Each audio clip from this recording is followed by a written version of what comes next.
Hello, awesome partners in success. This is your coach, Cathy Naiser. And for whatever reason, you and I have not been able to go through this content that I'm about to share with you. And I think it's a great precursor to really working on our business plan, but it's not something I need to spend the time on the coaching call giving you. So I'd like you to watch this video, and then I think this will help everything that we're doing on your business plan. So I'm going to share my screen and show you something that my head coach, John Vandergain's head of transformation, kind of put together. It's Gary Keller's stuff. He just kind of framed it and put some of the questions in here.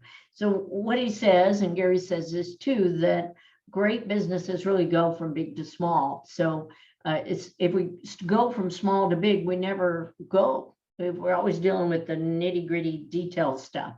So Gary says too, the very first thing to start with is why. What is the purpose? Why are we here? Why are we doing this? What is this all about? If we don't have a why, then our goals don't mean anything. They're just numbers. Like, you throw spaghetti on the wall. Some people do to see if it sticks, if it's done. That's kind of the way numbers are for a business plan. Sometimes we're just throwing stuff on the wall.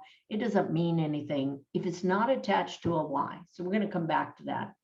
A vision is what it looks like when we achieve the purpose. So what it looks like when we're living the why. What does that completely built out look like? Then we have goals. That's the progress we make towards a vision in a particular period of time, 1-year goals, 3-year goals, in a defined period of time. Then we have a strategy.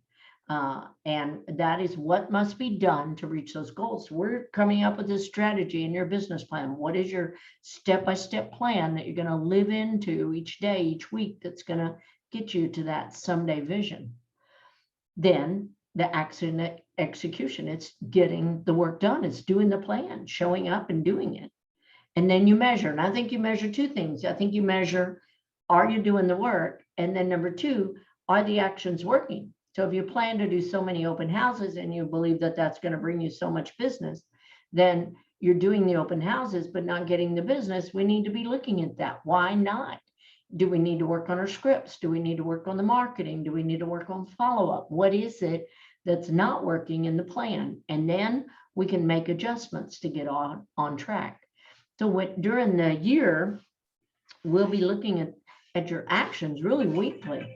What's happening in your world, how you're really living up to that strategy, and how those actions are working. That's kind of week by week, looking at those numbers and those activities. Now, when you look at it weekly and monthly, then the adjustments sometimes are not big adjustments. Sometimes they may be significant, but they're not completely life altering. You may adjust how you're doing something. You may be better on scripts, and that gets you back on track. And you can make those adjustments. When you don't track and measure regularly, and you wait too long and you get off track, well, now it's kind of impossible to get back on track. And the only thing you can do at that point is make your goal smaller, to adjust the goal down. So it is real important that you have all these, and then that we measure and adjust throughout the year to really help you hit and have a powerful year. Now, why are you having the powerful year? Well, what's the purpose? What's the why? So now I'm going to segue into a couple of stories to explain this. So if I had to guess, I would guess that Walt Disney's vision, or Walt Disney's mission rather, might have been something like to bring joy to the world, one creative project at a time. Now, his vision, I think, was very clear. He started his animation business in the 1920s, drawing cartoons, and came up with Mickey Mouse and had some movies and cartoons already done well. He had 3 different companies. 2 of them went under. The third one really kind of struggled with the onset of World War II. And several of his movies then, the Pinocchio and some of those, didn't happen because it was World War II and it just didn't gain any traction. They had to reopen them and reintroduce them after the war. And somewhere around the 20s or 30s, he was walking in a park somewhere and said, you know, this would be a beautiful place for families to come, for families to spend time together outside, for them to have fun together, children and parents. This would be a lovely place for that. And I think through World War II, he probably dreamed about that vision of Disneyland for a long time. By 1954, way after the war was over, he had that vision drawn out. In fact, he had mock-ups and plans of Disneyland. And in 54, if you go to YouTube, you'll see videos of him in 1954. He had agreed to let the TV channels run his Mickey Mouse commercials or Mickey Mouse cartoons if they would play this commercial about Disneyland. And you can see the commercial, it's there. He says, this is Disneyland. It's not anything but a flat piece of ground in Anaheim, California right now. It shows a picture of the land. So this is going to be a magical place. There are going to be princes and kings and queens in this place. When you come in, there's going to be a castle. And he says, here's a mock-up. And here are drawings of Disneyland. And over here, there's going to be Frontierland. That's going to be the Wild Wild West. And then there's going to be Main Street, USA.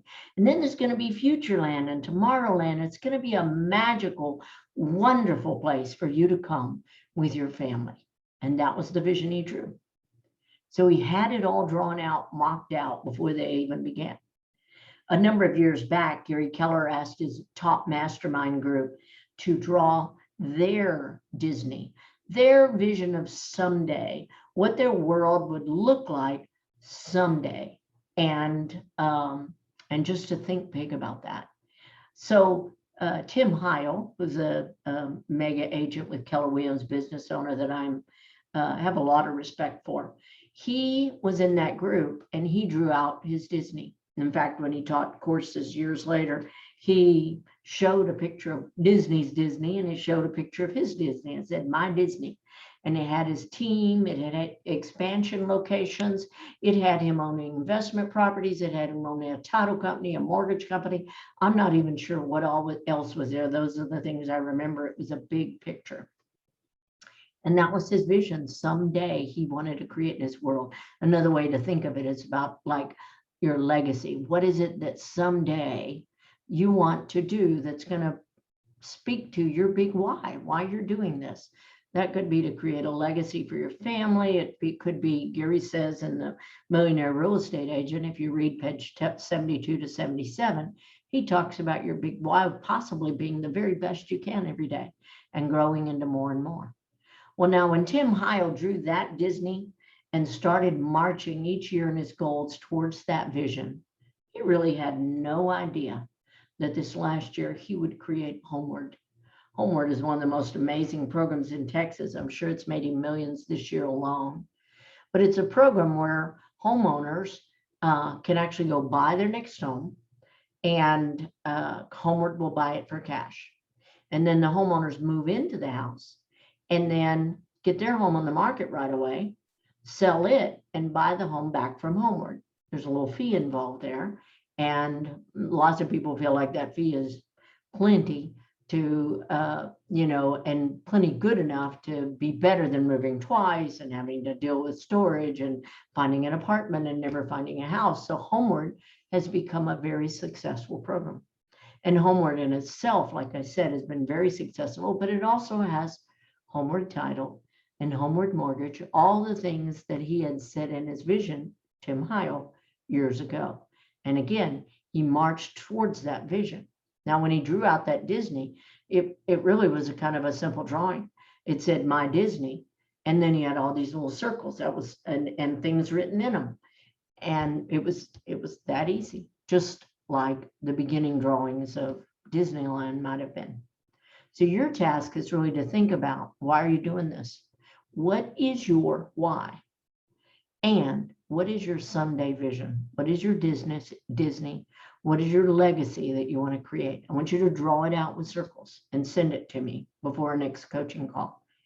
This we will work on then. This is what will make your yearly goals make sense. This is what you will march to. And you can have all kinds. You can have, for many of you, doing, having a business, but having good quality family time. That's in there too. And you may draw that in your vision too. Maybe it's a vacation home. Maybe it's special time spent with your family, going on vacations once a month or once a quarter or whatever. Whatever your vision is, draw it out. So thank you for watching this video. This is a part of our business planning that we'll be doing together. Please think about what your big why is and draw out your vision, your Disney, your legacy someday.